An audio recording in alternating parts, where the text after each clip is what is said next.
will apparently just become more accessible. It is no wonder that when the American people finally had the chance to see what was in this hideous bill, it was so unpopular that my Republican counterparts had to rebrand the name. But just because you put working families in the title doesn't mean you are not screwing them over. The reality is there is no amount of sugarcoating that can undo the damage that will be done by this disastrous legislation.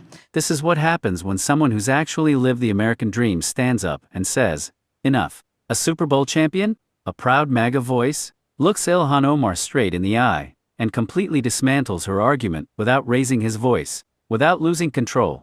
Just facts, just conviction, just backbone. And you could feel the shift in the room instantly. They say politics is theater, but sometimes it's a reality check. If you're tired of watching America get lectured by people who seem to resent it, hit subscribe right now because this moment right here is one you need to see broken down. Republican colleagues claim that their solution in the One Big Beautiful Bill will somehow make college cheaper for working families.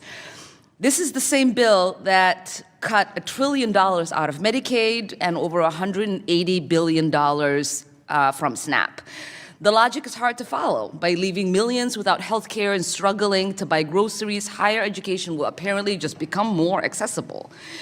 It is no wonder that when the American people finally had the chance to see what was in this hideous bill, it was so unpopular that my Republican counterparts had to rebrand the name.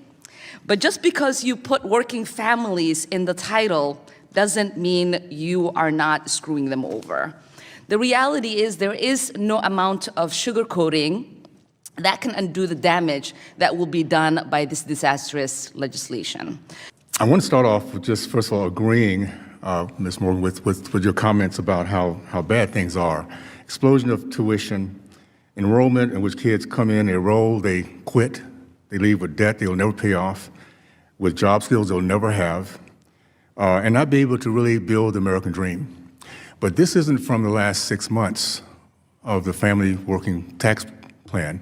It's from the last 16 years when in 2010, President Obama, through the Affordable Care Act, took everything from the private sector and put it into the government. So government has controlled this for the last 16 years. We cannot look at the last 6 months and say because our reforms, all these things are happening. We're now about to take care of that.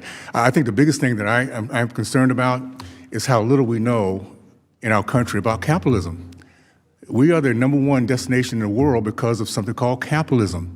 Now, just quickly, what does capitalism mean and what does it mean to this industry here? It's about return on investment. It's competition, it's merit, it's value. And the product of all that is profit. Now, if it's a good program, there's a lot of profit, which it should be. It should spread throughout the entire country. People should be wanting to take advantage of it. If it's a terrible product, it should go broke.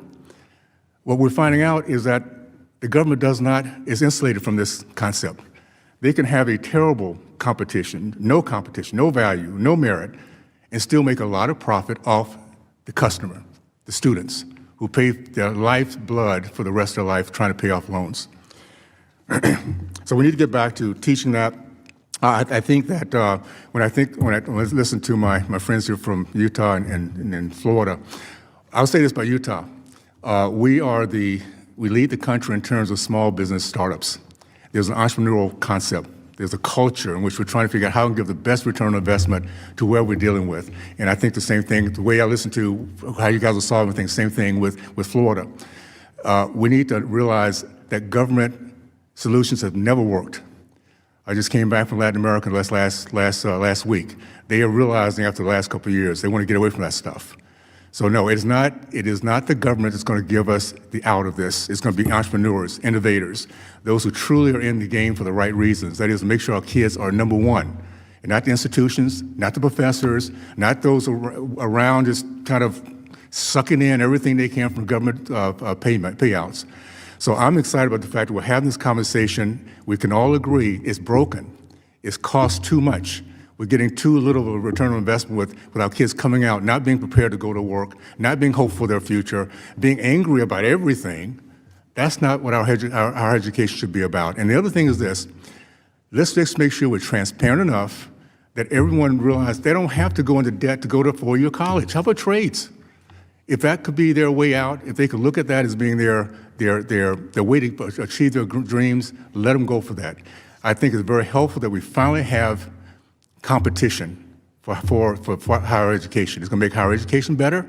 It's going to make sure that the best prove themselves, and outcomes will allow parents to say, okay, I will invest in this, or the kids will invest in this because it'll give me a good return on investment. And if it does not, then that institution should go broke, period. So I'm excited about the fact we're finally, over the last 6 months, putting in reforms. 6 months. So please, as you go back and think about how terrible. What made this exchange so powerful wasn't shouting.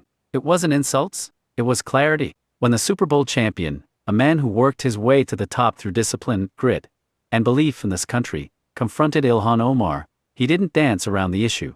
He went straight to the core of her argument. He challenged the narrative that America is fundamentally broken and oppressive, and instead laid out something simple.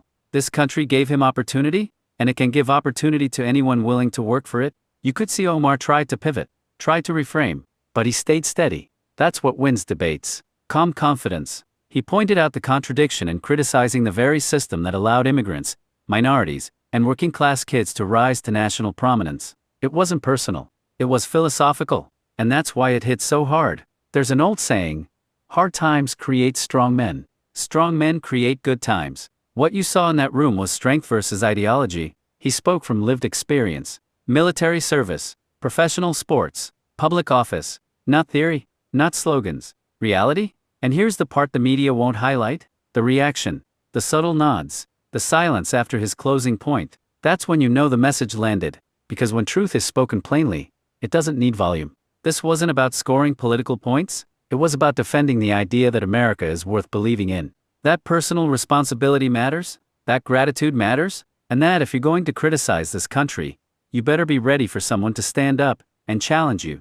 If you respect leaders who aren't afraid to speak directly and defend American values without apology, subscribe and stay with me, because these are the moments that define where this country is headed.